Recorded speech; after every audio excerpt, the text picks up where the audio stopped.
perspectives pour le développement du journalisme d'investigation sont réelles dans les pays en voie de développement, notamment en Mauritanie où l'évolution du secteur de l'emploi dans plusieurs domaines pointe à l'horizon. En effet, l'utilisation de ces revenus publics exige une prospection pour l'opinion.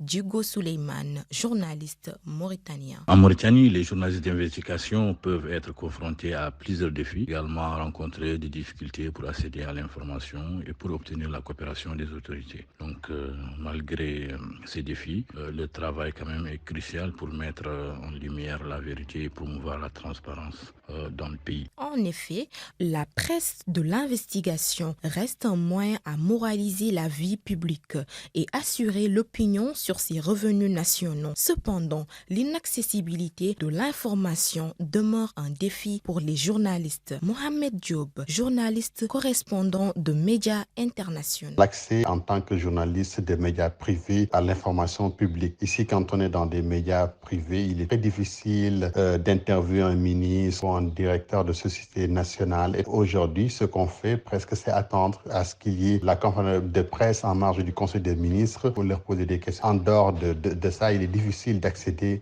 à l'information publique. Et deuxième chose, c'est qu'on est en Mauritanie. Les gens n'ont pas la culture des médias. Et je ne sais pas s'ils ont peur ou quoi, mais pour faire parler quelqu'un devant une caméra, c'est la croix et la bannière.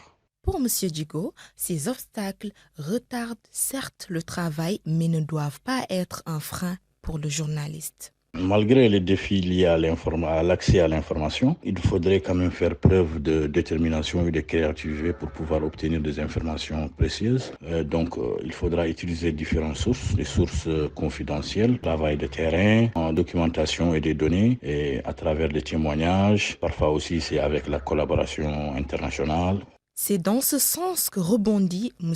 Ignace Sassou, journaliste d'investigation burkinabé et membre du Cenozo. Le résultat est très important parce qu'il arrive souvent que les journalistes travaillent sur un sujet et qui ont des ramifications dans d'autres pays. Il peut, à travers Cenozo, rentrer en contact avec d'autres journalistes qui travaillent dans ce pays pour pouvoir travailler, investiguer sur le sujet. Et donc, ce faisant, la Cenozo contribue à l'accès à l'information. En ce sens que, d'abord, la Cenozo forme les journalistes pour pouvoir permettre aux populations de savoir ce qui se passe dans leur environnement et de pouvoir prendre les décisions en toute connaissance de cause. Il faut dire que la Cenozo a été créée en 2015 par un groupe de journalistes d'investigation africains. Il s'est fait sentir le besoin de créer un réseau pour permettre aux journalistes d'investigation africains de travailler ensemble pour faire face aux problèmes d'intérêt public auxquels les différents pays là sont confrontés.